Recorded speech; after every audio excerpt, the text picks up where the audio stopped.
Hey, welcome back, everybody. It's time to take a ride on the Pedego podcast. Join us each week as we talk about the e-bike revolution and the entrepreneurs behind it, and the love stories of those just riding along. Brought to you by Pedego Electric Bikes. Well, we've heard it all on this show so far. We've heard some amazing tales of some very passionate people who can't seem to talk enough about the joy they get, the fun they get on a Pedego podcast. Today, we're going to talk to one of the entrepreneurs behind this movement, one of the Pedego dealers, one of their top dealers, I understand. We're going to talk with Jon Krick from, he's got a store in Arizona, and I believe it's at McDowell Mountain. Is that correct here? Yeah, that's correct, Paul. Thanks for having me on. Where is We're McDowell? In, North Scottsdale, and the name's Pedego McDowell Mountain. McDowell Mountain. That sounds like some magical place here or something. So you way up at the top of the mountain there, and people have to drive all the way up the top to find you there?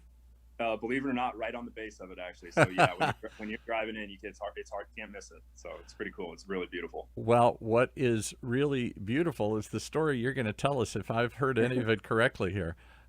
You started life not with Pedego or electric bikes in mind. Is that correct here? You're not that far into the business world, are you? It's not like you're we've had so many old grizzled guys like me that this is their second or third act in life. This looks like must be one of your early acts in life here.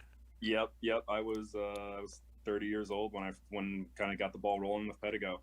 So definitely a youngin', I guess, considering, amongst the Pedego dealers for sure. But yeah, I started off growing up super into golf. So that's kind of how my story got started. And that's what we're going to talk about first here. So come on, I'm a man of a certain age. We're all fascinated with golf stories here. And you grew up in Peoria, Illinois. I know it well. That's right. That's the town they always made fun of. Oh, see a little play in Peoria here. That's right. It's like the middle of America here, or exactly. Middle America. And I grew up. I went to the University of Michigan, so I'm very familiar with all that back there.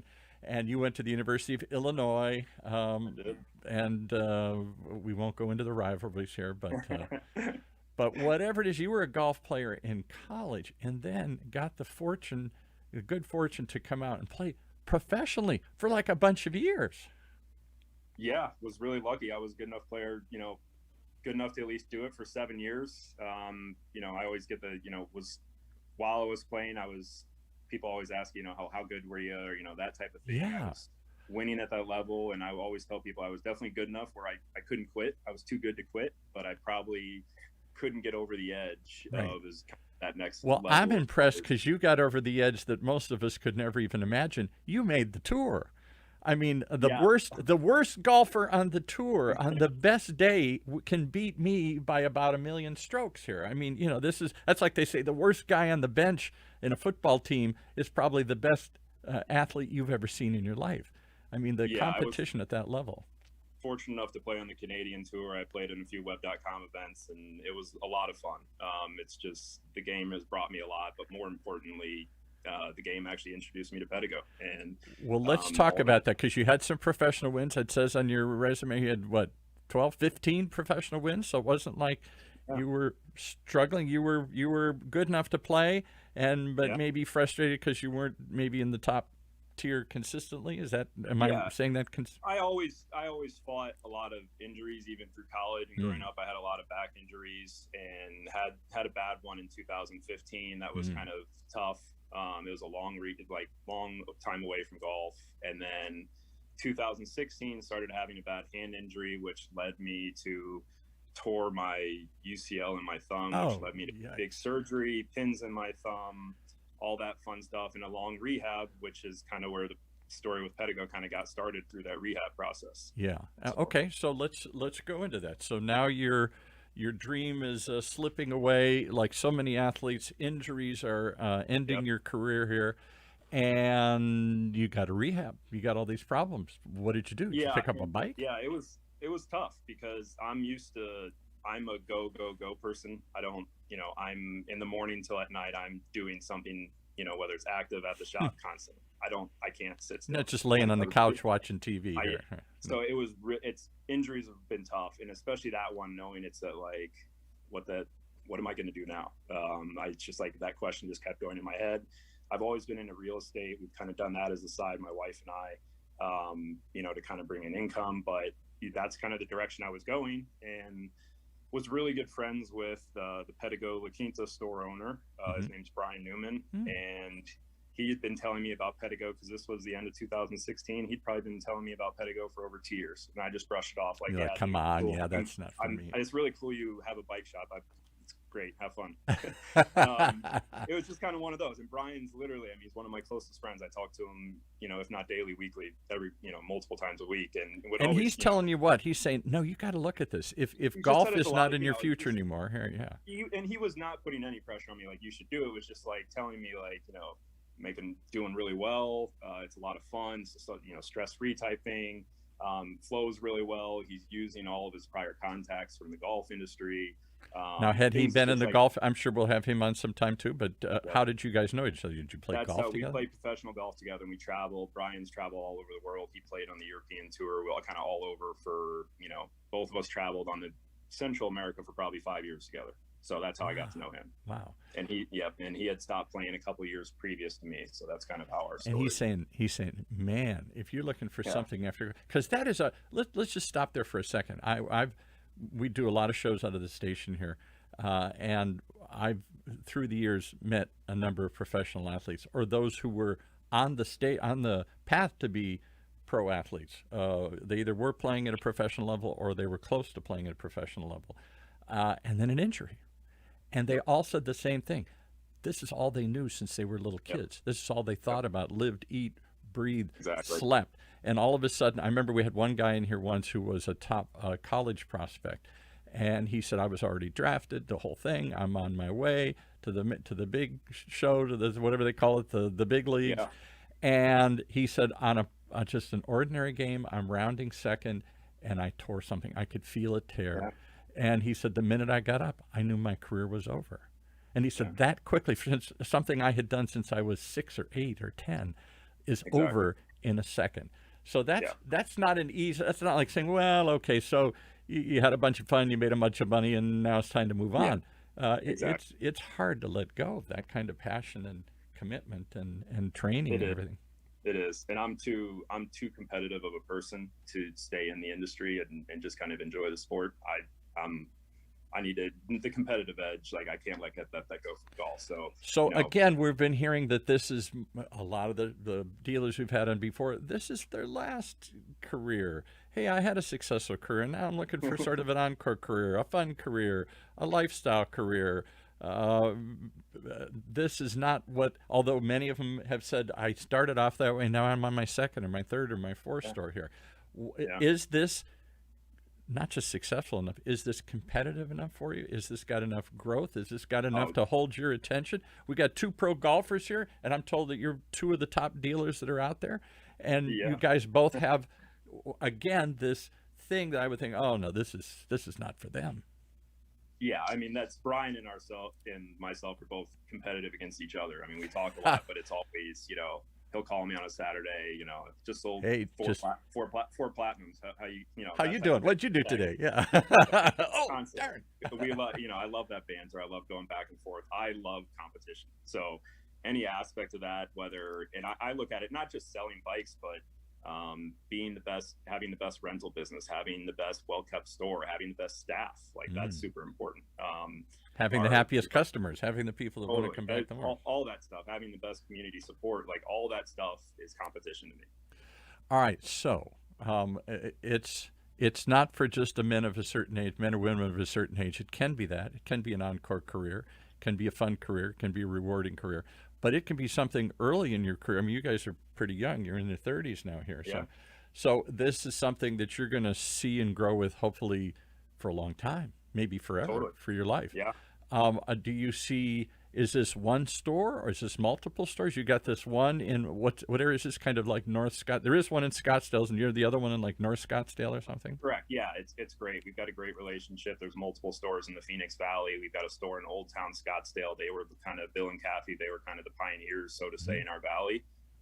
Without seeing them be a successful store, I don't know if I, truly would have opened, because it's nice to see somebody in your, so to say, neck of the woods. Somebody's got to blaze a path that you can follow here. Yeah. Totally. Yep. So seeing them be a successful dealer, and honestly, like you're probably hearing from a lot of the other dealers, I stopped into a lot of bike shops and just realized a lot of bike shops were doing things wrong.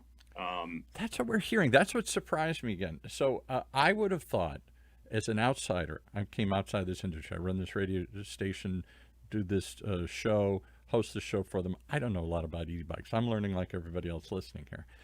And I would have assumed, well, this is all bike geeks, bike guys, bike shops that would jump on this.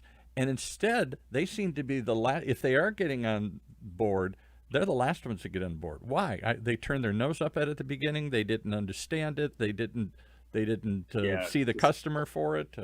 It's like any sport that you're going to look at, and you introduce something new like bikes. People that are hanging on to old traditions and the way they used to do things. They're not going to let go of that. And unfortunately, bicycle owners have the same mentality with how they run their shops. So back when I first got introduced with Brian, I was lucky enough to be a fly on the wall with his shop for a couple weeks, and that's what really I learned a ton from him. As far as how everything that's kind of happening in the shop and how it flows was very important to kind of see, wow, this is working, okay, this is working, that type of stuff. It's kind of moving forward and what I could implement in my own shop. So I'll tell you the two things that I see that continually startle me, and you can comment on these as well. Pedego set out early. They weren't really sure. Even Don admits, I wasn't sure where this was going. I wanted my own store first, proof of concept. Would anybody buy these things? And then when it became clear they would, I guess I got to make these things because they're not being made right. And in the old days, they had, didn't have lithium batteries and I don't know, all the problems that he had to figure out. So eventually it forced him into being a manufacturer too, not just a distributor or a retailer here. And as he did that, suddenly opportunities, dealers, people came to him and said, hey, maybe I could open a shop. So there were a couple of early ones. We've had a couple of those on. But it was still kind of formulating, what is this shop? And the two things that evolved out of it, I think, are radically different than anything I've seen in the bike industry or the e-bike industry. The first is you got dedicated dealers. That seems crazy. I got to have every bike. I got to have little kids' bikes. I got to have touring bikes. I got to have e-bikes. I got to have everything. You want a bike? I got every kind of bike in the world here. But that also means you don't have much passion. You don't have much knowledge. You're just kind of taking whatever you got and, hey, that one's been sitting around a long time. Let's push that one on the customer here. Or maybe I'm getting a spiff from this manufacturer versus that one or something. It doesn't lead to a customer-centric model. It might seem to because you got everything, but everything doesn't give you necessarily the best quality or service. Talk about that. Yeah, that's been the best thing with Pedego is, the diversity of a lineup with bikes. But you're just selling Pedego. I mean, that's the unique thing about this. It's a commitment you guys make, and then I think it shows a dedication and a passion for the products and a knowledge about the products. And when I walk in, I'm getting somebody that believes in this product, right, wrong, or whatever. They're not just pushing this on me because they got a bunch of them in the back and they're trying to unload them here. Yeah, it's trust and confidence. I have trust in not only the brand, but the guys at the top. Don, Tom, Cassidy, Wendy, everybody does, without having relationships with those people and trusting those people that they know they're going to take the company in the right direction, because we're also putting a lot at stake. It's important. And all those, several of those you rattled. I mean, Don certainly, who founded the company, had the first store. Yeah. Tom and Cassidy, who were like dealer 1 and 2, however you want to count it or something here, and then came into the company here.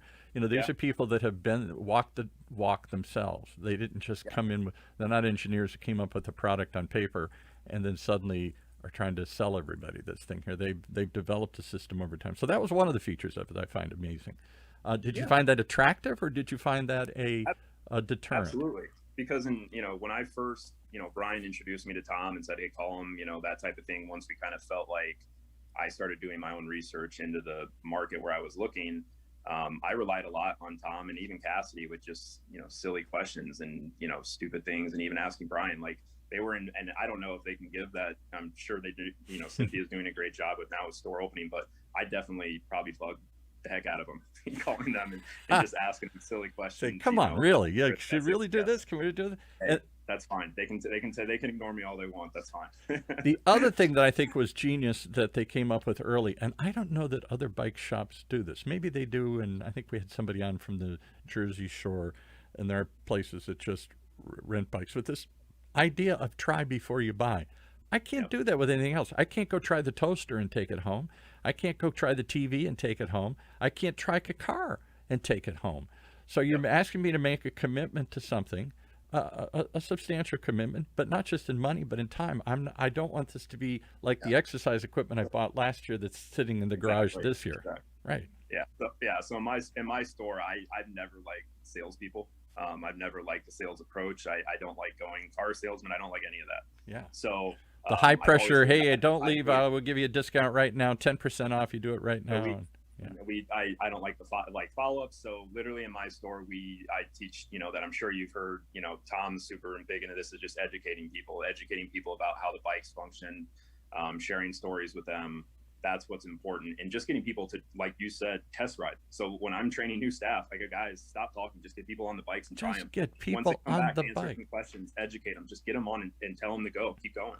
Because, for example, I rode before we started this. I said I got to go ride some of these bikes, and so I went to a place where an event you're doing and got to ride a bunch of them.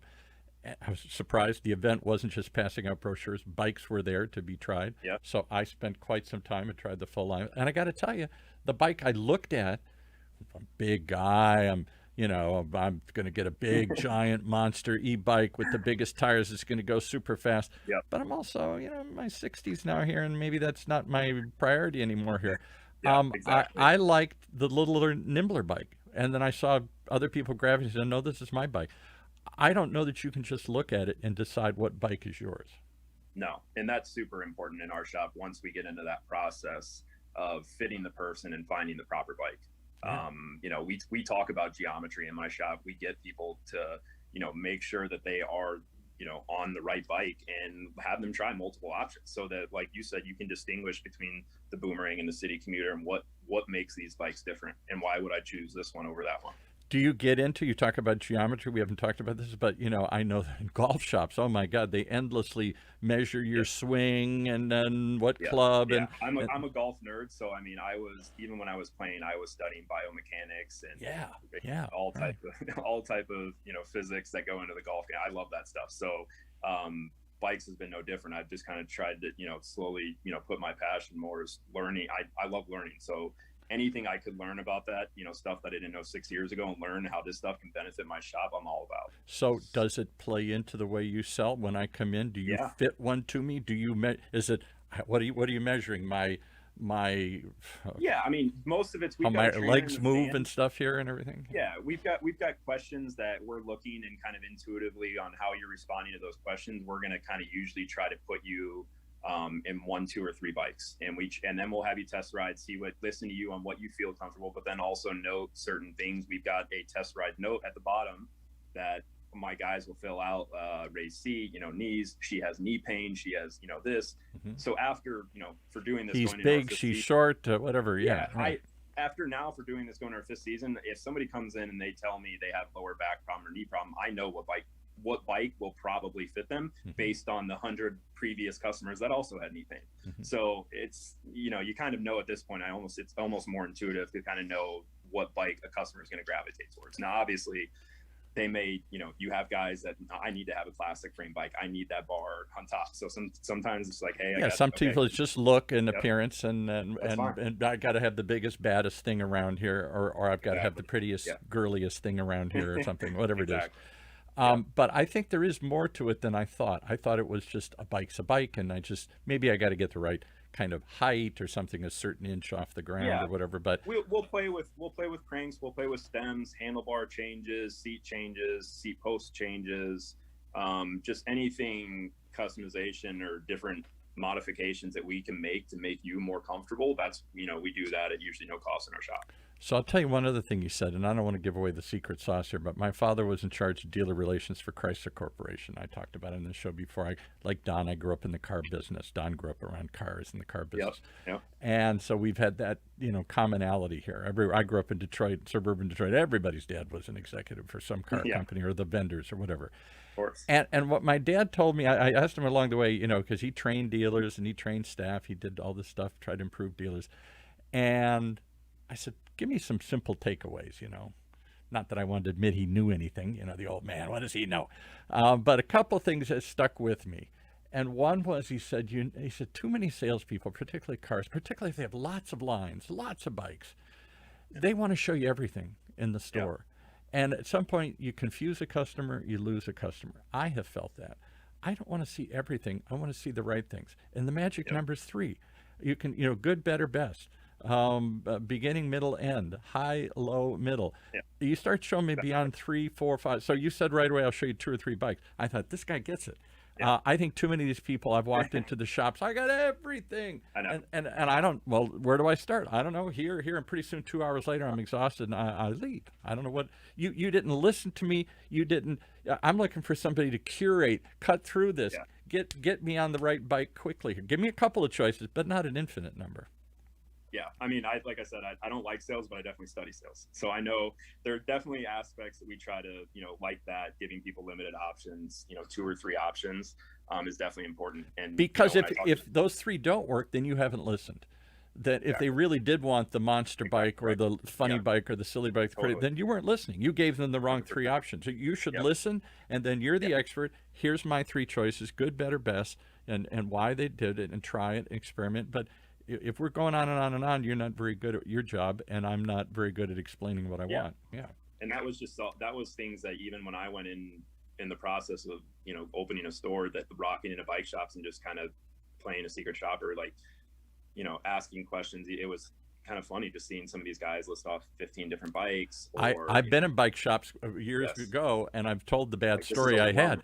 And it's like, I got everything. And then they immediately think, well, you got to have the monster bike that's $80,000 and rides 800 miles. And I'm like, you're not listening. That's not me. No.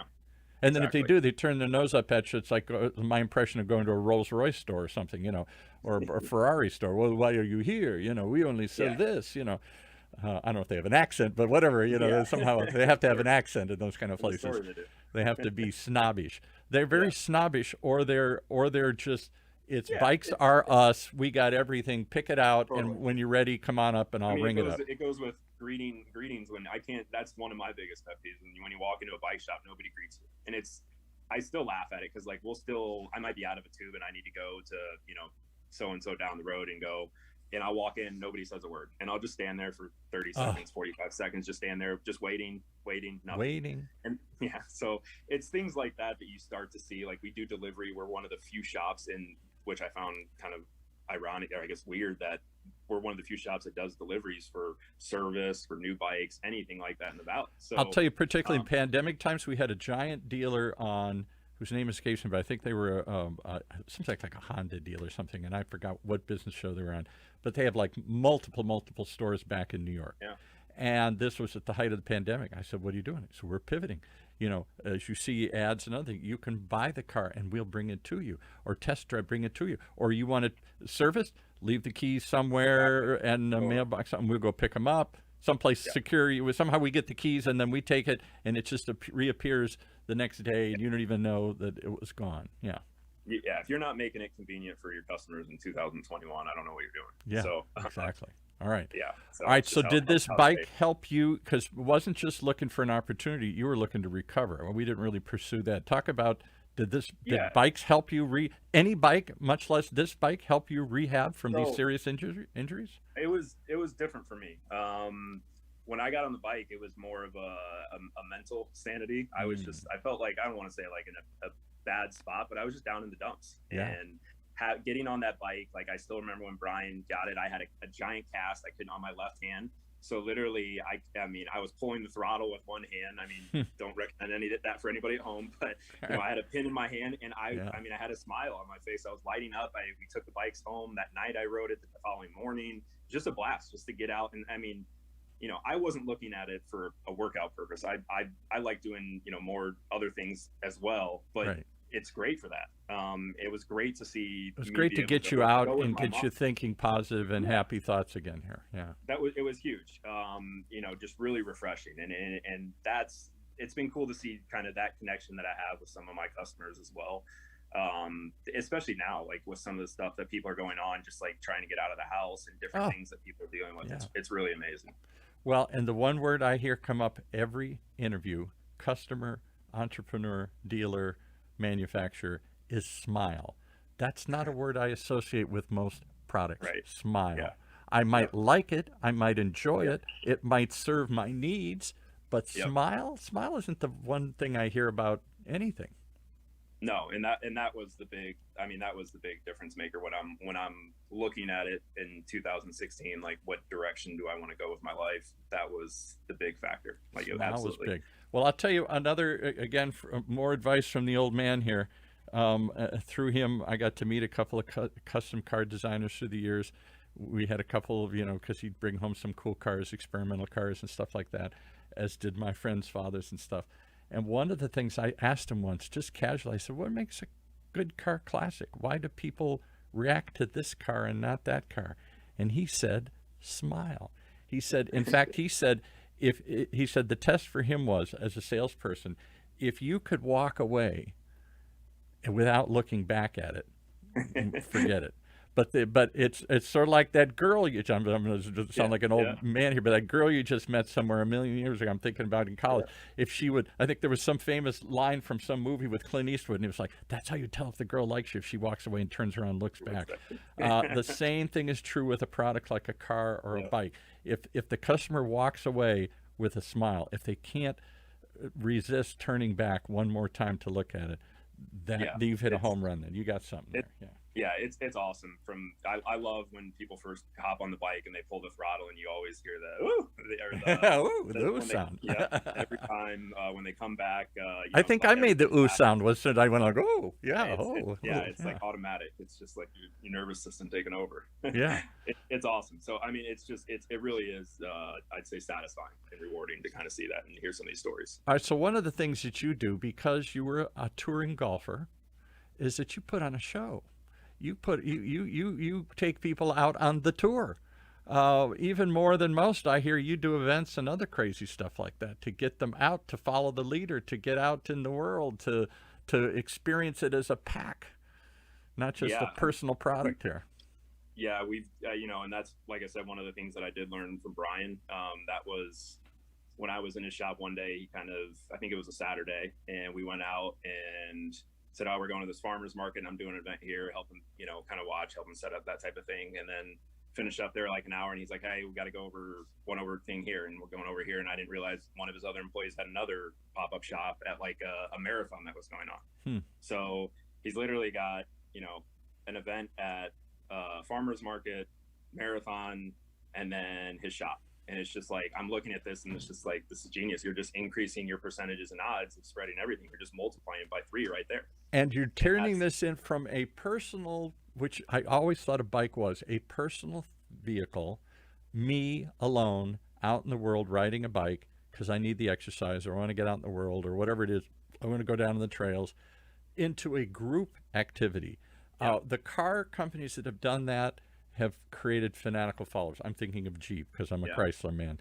But those kinds of experiences where it's a communal experience now. It's not, it's Absolutely. A tribe. It's not just, we're going to go do it. We're going to have car rallies. I grew up in the Midwest where cousins and stuff built cars, and there was car clubs and car rallies and car shows and all that. Now it's turned it into something beyond just, hey, I'm on a bike and I'm going to use it to get around or whatever. Yeah, it's that's kind of what you're seeing even with Don introducing the big Pedego Palooza bus and having all these really cool floats across the country. It's really neat to see, and that's what people are asking for, and that's what they want right now. So it's cool. Well, all of those three things: a dedicated, committed dealers who believe in a product and support it and stand behind it. People and the ability to make money renting them, and to, at the same time, let me experience it without the full investment. for a while, for every week, for multiple weeks, just in case I want to really get to know this thing and see, is this lifestyle going to be something I'm going to embrace or whatever, not just the product, but the idea of riding a bike again here for those of us who haven't ridden in a while, or those of us moving from a traditional bike to an e-bike or whatever it is, to experience it and then to go out and experience it with a group. Oh, you guys, no wonder you're hitting it out of the park. And it all just makes it. Now, in retrospect, I go, why doesn't everybody? I don't see others. Is this still like bringing fire to the natives when you take this out into the world of the bike world? They're like, look at you like, what are you doing? Renting and dedicated and group activities? And I put my store in between the middle of two of the probably biggest stores in a very affluent town like North Scottsdale. Two shops that have been there 16 years, 20 years now. And I'm still amazed that neither one of them do rentals, anything. It's or deliveries or group activities or blah, blah, blah, all that stuff. Yeah. The community outreach and support we've had since opening the shops, unbelievable. So seeing the amount of people that love, like you said, the group rides are really cool. Being able to see people interact and have a good time, meet there every Saturday, Sunday, go out for a ride. It turns me on. Isn't that way all my old buddies, I don't have one, but all my buddies bought Harleys so they can go out and ride them as a pack and stuff here again here. We can all feel young again here. We can all feel wild and free and, the wind blowing in our face. Well, you obviously have got it in a big way. You are the future of the e-bike revolution and probably the Pedego brand here. And the more I get to know the community of entrepreneurs and dealers like yourself, the more I'm amazed at what's happening. It really is more than just a company being built here. It really is a movement. That's the way I see it. There's something... Jump on board, get part of it here. All right, if they want to get a bike from you up in this magic mountain, wherever you are here, what's a McDowell Mountain here? How the heck did they find you? So you can find us at our website, pedegomm.com. All of our info's there, or you can, we are on the northeast corner of Thompson Peak and Frank Lloyd Wright, right next door to AJ's, a sweet grocery store. So AJ's, everybody knows every AJ's. Yeah, of course. Well, and of course you're a millennial, so you can't just say Pedego McDowell Mountain. You got to go Pedego MM. Everybody's got, exactly. I'm just PR and everything here. Everybody's all that. All right, well, good stuff. I'm just fascinated to hear you guys talk about this. You are a whole different breed of cat than we've talked to before. As I said, I didn't know if this was a millennial product or a millennial business. You proved it can be. Yeah, it really is. All right, thanks so much for joining us here today. Really appreciate having me, Paul. Thanks. All right, stick around here. Hey. Well, everybody, here's another reason to tune in to the Pedego podcast as we explore the people, the entrepreneurs behind this movement. It really is a movement. And the love stories of everyone apparently riding along. Brought to you by Pedego Electric Bikes. For more information on how you can join the revolution, just visit pedego.com. That's P-E-D-E-G-O, pedego.com. Brought to you by OC Talk Radio, Orange County's only community radio station. Come back, ride along with us. We'll see you next time down the trail.